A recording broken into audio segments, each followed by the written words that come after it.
This might be the worst psychological portrayal I've seen in a movie. Let's talk about this disaster. Hey guys, it's Daniel, licensed therapist. It ends with us, a movie wrought with such controversy that it made it absolutely fascinating, guys. I just had to. But it was crazy to learn that woman advocate Justin Baldoni was actually a creepy guy. But in a huge twist of events, it was actually co-star Blake Lively and guilty by association husband Ryan Reynolds who were actually the bad guys. Are we the baddies? You can't write this stuff, and literally the writer couldn't write something this good. Well, because the movie really sucked. Look, I'm no film critic. I mean, Pitch Perfect is one of my favorite movies of all time, so we aren't going to judge this by movie standards. Your guy, the pro, is going to look at this from a psychological perspective. Does this movie make sense?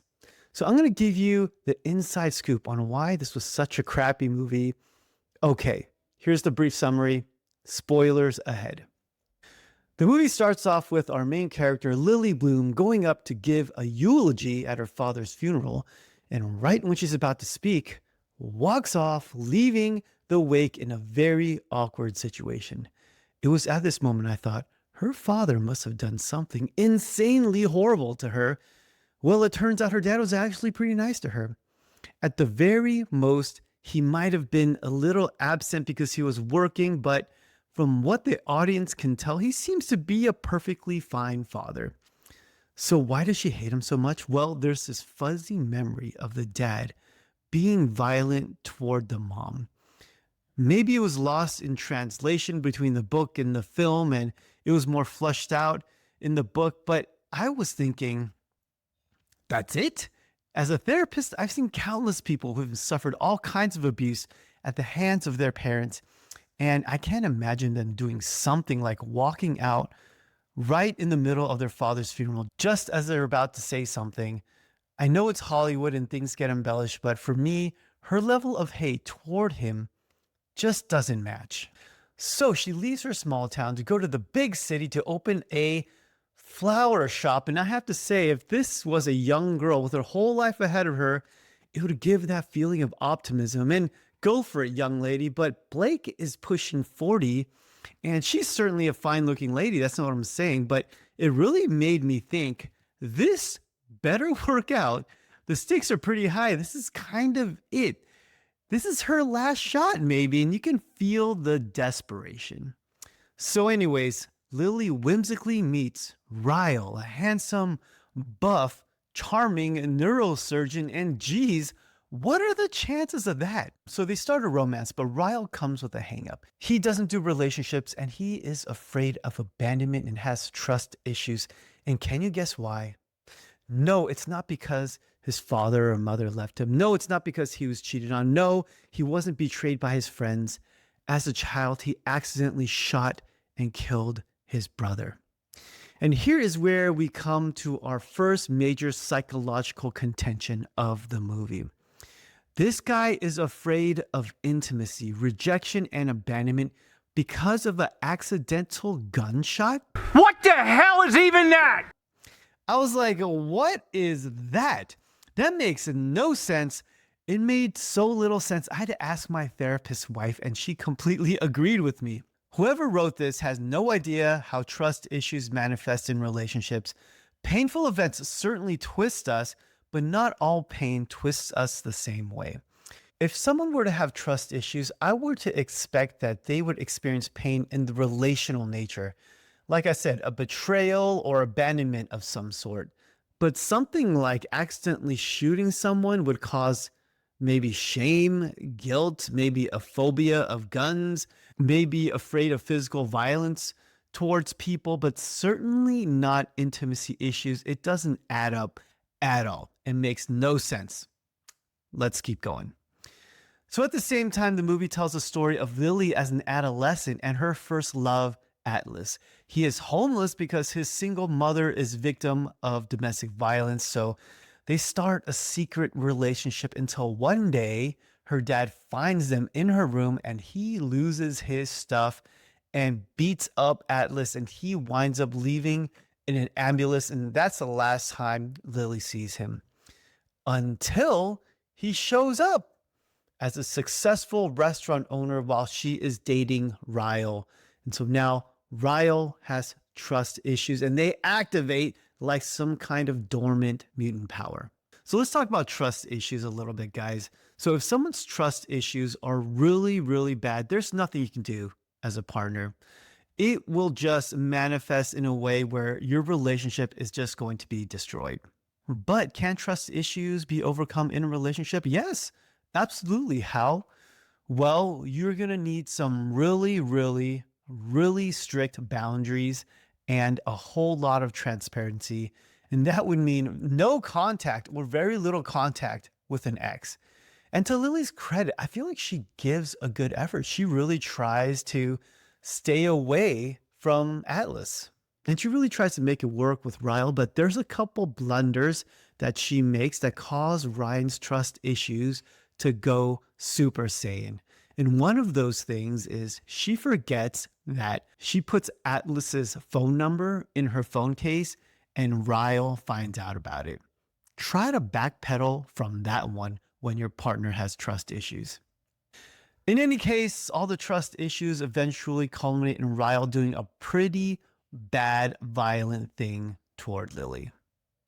So going into this movie, I knew that it was supposed to be about domestic violence, and I was actually excited to see the cycle of abuse brought to life. But there were only really 2 incidents where Lily gets hurt by Ryle, and the movie makes them out to look like they're accidents.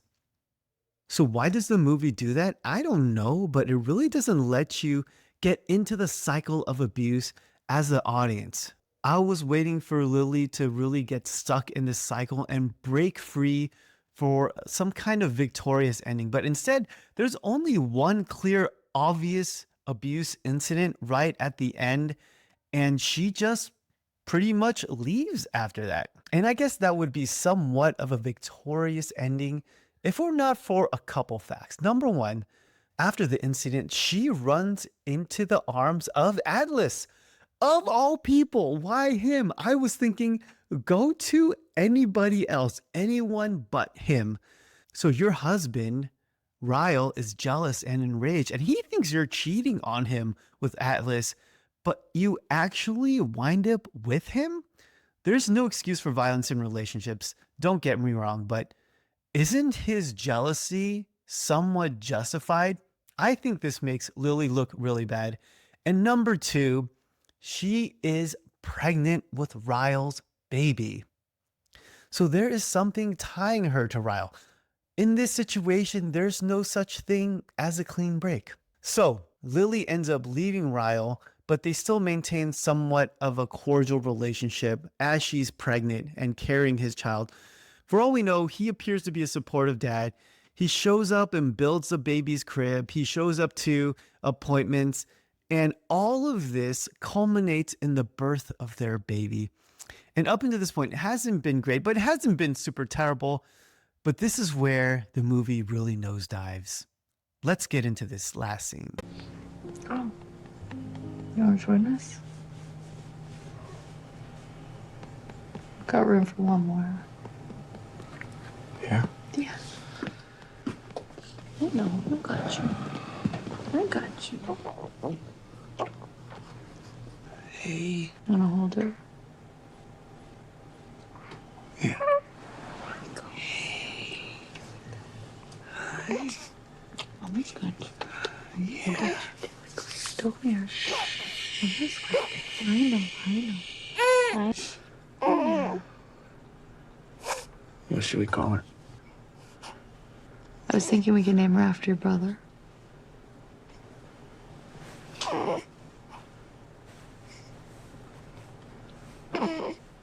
Emerson. Yeah, Emerson. Oh, we can call her Emmy. What do you think? I think that's the nicest thing anyone's ever done for me. Thank you.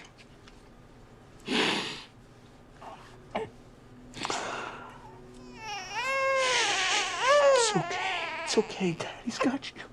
Daddy's got you and me. Hi. Hi, beautiful. I'm your daddy.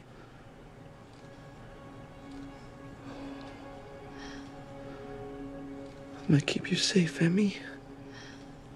I'm gonna keep you safe. Okay, I'm thinking there's hope for a happy ending where the family's gonna stay intact. It was a very beautiful gesture by Lily, and clearly Ryle is moved by it. I want a divorce. What? Hey. Let's not. Hey, yes. Yeah. It's not for you or me, it's for her. Yeah. You know? Look at her. What if one day she came to you and said, my boyfriend hit me, what would you say to her? Or if she said, Daddy, my husband pushed me down the stairs, but he said it was an accident, so it's fine. Okay, why in the world is she smiling? She is doing something incredibly difficult and probably very, very scary. And she's confronting her abuser and telling him that he cannot have what he wants, her and his newborn baby. Smiling is the last thing she should be doing. And honestly, it actually makes her look like she is enjoying this moment. And it's just really weird. She actually kind of looks like a sociopath, aka someone with antisocial personality disorder. I would beg her to leave him. Yeah. And I'd beg her never to go back. You're such a good mom. I got you, Buck. I got you. Yes, my love. Okay. I'm gonna...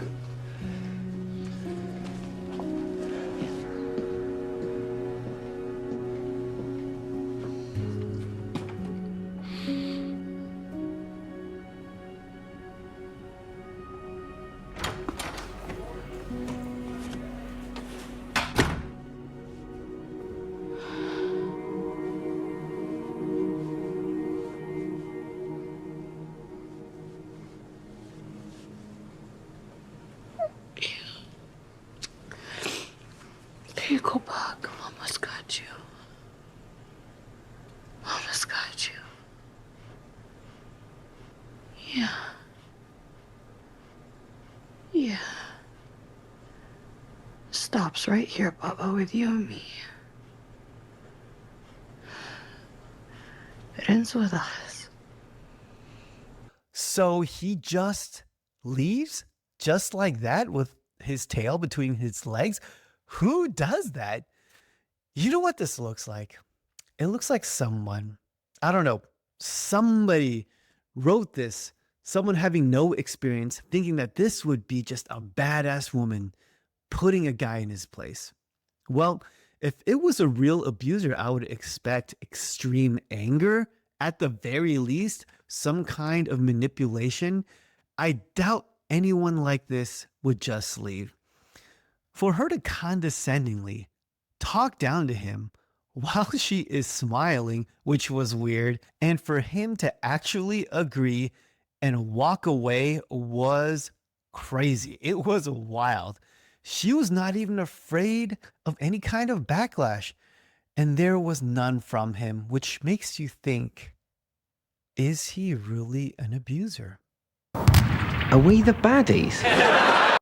But folks, this is not at all a realistic portrayal of the breaking of the cycle of domestic abuse. If you're a victim of domestic violence, please don't do something like this. Go get some kind of professional help. So going back to the movie, she stopped the cycle and her daughter will no longer be a victim of DV.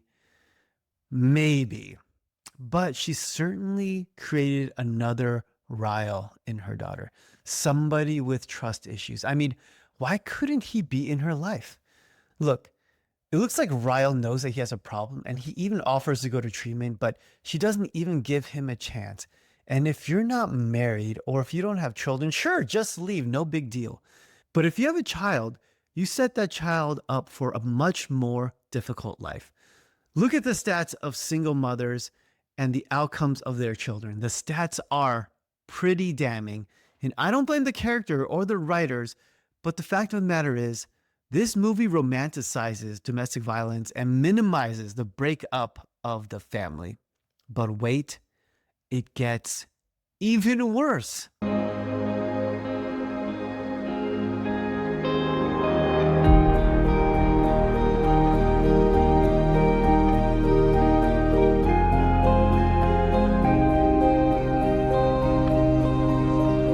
Hi. Hi.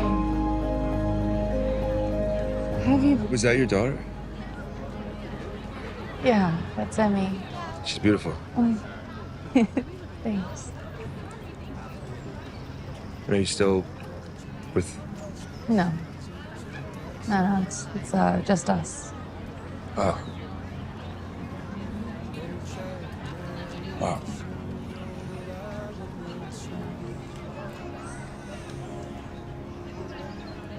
Are How's the you story? with anyone?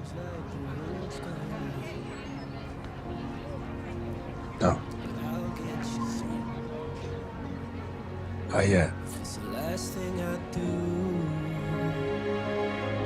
Okay, so she actually ends up with the guy who witnesses domestic violence his whole childhood to the point where he was abandoned and homeless as a kid. If I were to make up a profile of someone who was a domestic abuser, it would be him. The guy you left accidentally shot someone as a child, and the guy you end up with is way more traumatized and has actually experienced violence and seen domestic violence, and you pick that guy, it ends with us? I don't know. If I were a betting man, I would bet that it doesn't actually end and that perhaps the cycle is alive and well. So let's give a little summary. Lily enters into a relationship with trust issues Ryle, and after one clear incident of domestic violence, she runs to the arms of the man her husband was jealous of and pushes him out of the relationship with her and her daughter. I guess my biggest contention of this movie is it doesn't portray the helplessness, the hopelessness, the stuckness of the cycle of abuse. If you look at a movie like Leaving Las Vegas and how it portrays alcoholism, you think, man, this guy is never getting out of this. You really get a sense of what it's like living with this disease. Here in this movie, she practically just goes through it one time and then she just abandons ship. To me, it's kind of like how they made Black Panther an insecure, complaining crybaby. I make a video about it and you can check it out here. I believe somebody, I don't know who, but someone does a little self-insert and projects an empowered boss woman into this movie and totally ruins it of any potential of a good story. But hey, it's Hollywood, baby. If you stay this long, you're amazing. Please like and subscribe and leave a comment if you want me to react to anything. I love you. Peace.